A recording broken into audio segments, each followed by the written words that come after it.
Hey, what's up guys? John Schick here at Become Iron-Willed. Today we're going to be talking about how to handle the holidays.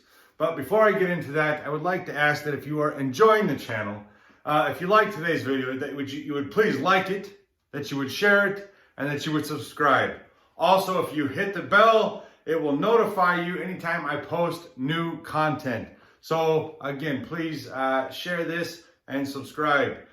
So today, you guys, we're talking about handling the holidays. Awesome times of year, you guys, when we look forward to getting together with our loved ones, our friends, our family, what have you. And 2020 on top of it, we are all excited and anxious.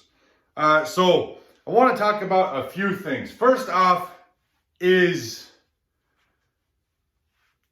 what the 4 keys to that having a good holiday, having a happy holiday that we all expect and hope for, we've been longing for this whole year, especially 2020. Okay, so some of those, right? First is, it's all guarded and guided by your why, right? First, why are we celebrating? We got to have that here and in here. What and why are we celebrating? And then, why are we celebrating with the ones that we're celebrating with? It's because we love them to death, right? They bring us everything. They have blessed us with all the goodness that we are. They're part of our DNA.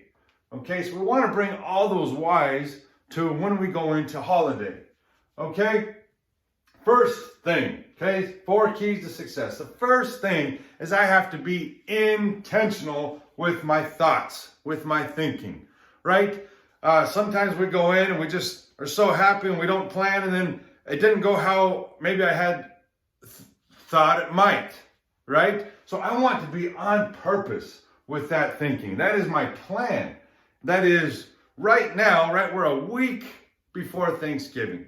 And you guys are probably getting together with your families or friends sometime here over the next week.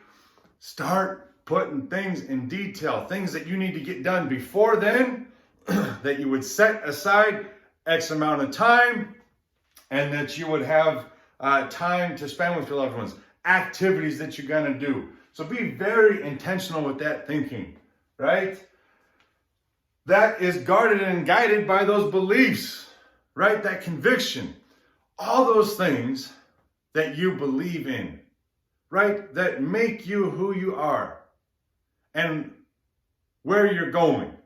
Sometimes we let our guard down, and when we get together with our loved ones and we go in maybe it's a few day journey, or it's a week or 2 weeks coming up on Christmas, and we let our guard down and we stop doing all of those things that convict us, that are part of our DNA. And when we do that, I can get discombobulated, right? And off track up here, and it can lead to less powerful or less impactful interactions with my loved ones. So I want to keep my beliefs and my convictions with me, right? I don't have to talk it, right? And especially you guys, I highly recommend, we don't talk politics over the holidays, all that kind of stuff, but keep it here, keep your faith guiding you.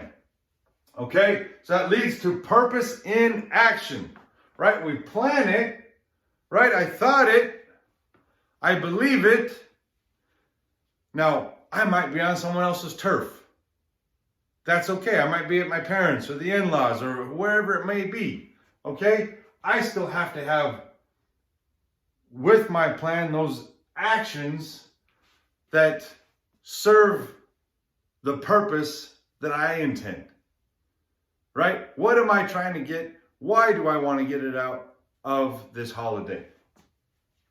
Okay, and then finally, again, that key, and we'll reiterate, we'll come back here to the end, is that joy and peace that we're seeking, that we long for, has to be unconditional. And we'll get into how we often make it so conditional, not only in our day-to-day lives, but on these holiday seasons, and why we end up often short of what we were hoping for. So, some cautions going into the holidays. We must remember, you guys, these breaks are for us to rejoice, celebrate, rest, and recoup. Those are musts. If I go into the holiday with I'm going to crunch all the numbers, I'm going to do all the work, I'm not present and engaged with the loved ones that I'm doing with. This is a time to rejoice and find a higher purpose and a higher glory than our day-to-day normal things that sometimes take us from these loved ones we're so excited to get to be back around. So remember that. Okay, my favorite thing is traditions revolving the holidays. You guys, if you don't have traditions, make this the year that you start traditions, right? Mine for a long time was always we play games, right? We're getting together, we're going doing activities, right? We do all kinds of things, food, right? Pumpkin pies, pecan pies, all kinds of turkey, all the stuffing. I know you guys all have your own traditions or things you look forward to. Those things are important, but to be part of that tradition. Okay, and again, if you don't have one yet, start one. Make sure you plan that though. That tradition goes into that first thing, that planning it, setting it stone. I know one thing we're doing this coming week, my sister, brother-in-law, and my niece and nephew are coming to visit. We are doing a service activity where we get to go and help and serve. Something awesome we were looking forward to do is my sister said, hey, let's plan something while we're there. And man, how exciting an opportunity it is to get to do that with your loved ones and go and serve. So create those traditions, something you can do as a family. Expectation. This is a big one and something that has left me longing, disappointed, too many times, guys, too many times. Because I go into a holiday or I go and get to be around all my favorite people in the world, and I have a certain expectation of this is what we're going to do, then we're going to do this, and we're going to do this, we're going to do this. And sometimes, if we don't do this, this, and this, I left or was in a state of disappointment, frustration. Why is everybody? And it's because they didn't come into that holiday with the same expectation that you did. And sometimes you got to look at from their perspective. What do they expect of you, right? And so if we can all let go a little bit more of the expectations and just be present, we have some routines and some habits and things that we want to stick to that keep me on track. But my joy and my peace for the holiday can't be dependent on that expectation of what everyone else should be doing or what I should be doing.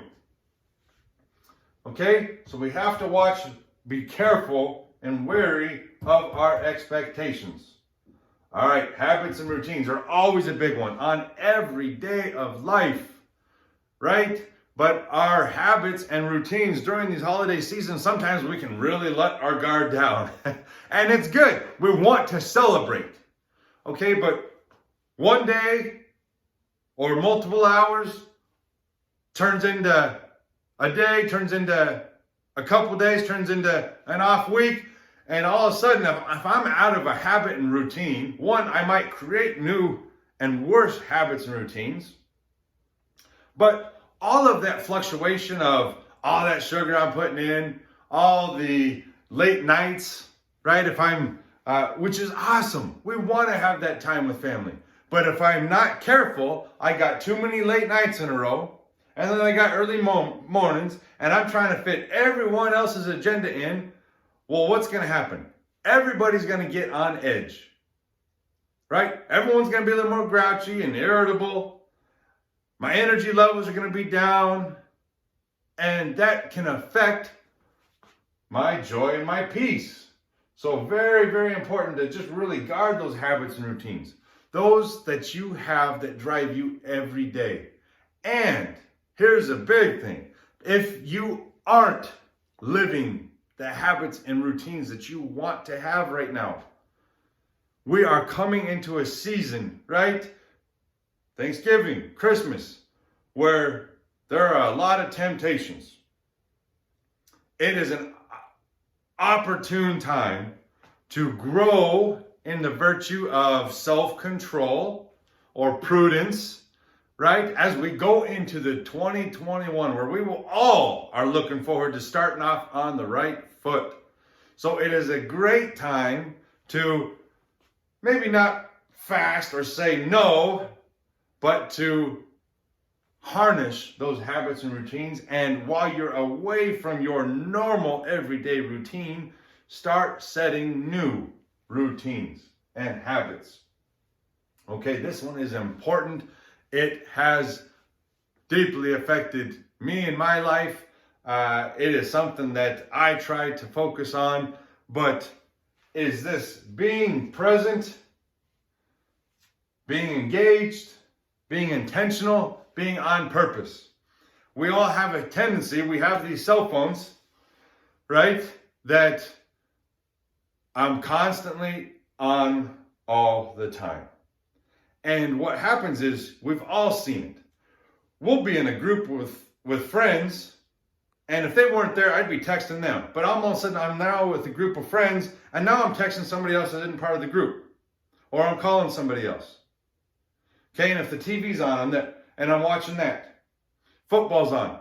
And what we have a habit of doing is, again, that same old habit and routine that takes away from my being present and engaged.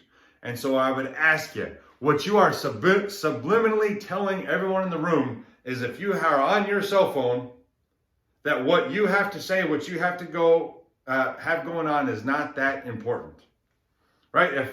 If I have to watch TV in every sport, and we don't set time aside for doing something and being present and engaged together, heck guys, I can do this at home, right? I can watch my TV at home. Why do I need to be here or there, right? So really, really watch that. I would ask that you would pay attention to those. Being intentional, again, goes back into that planning, right? That intentional thoughts. Just have it on a schedule. If it's not on a calendar, if it's not on your schedule, it's not going to get done.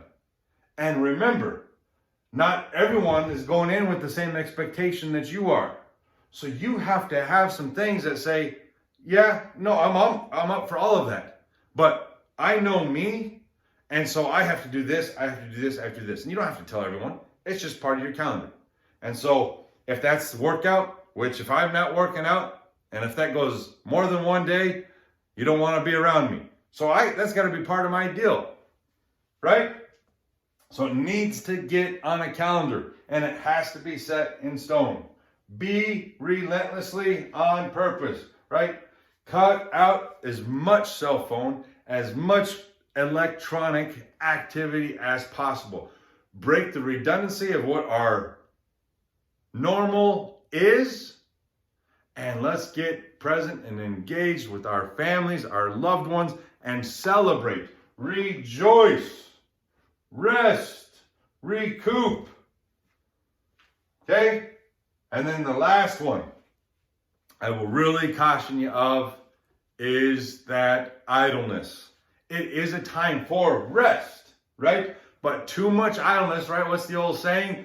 Is idleness is the devil's playground. Okay, it is true. And there's all sorts of idleness. Doesn't just mean I'm sitting on a couch. It might mean electronics. It might mean just letting my guard down, right? How many tragedies, right, do we hear on a regular basis? And they happen every day. Accidents all around us.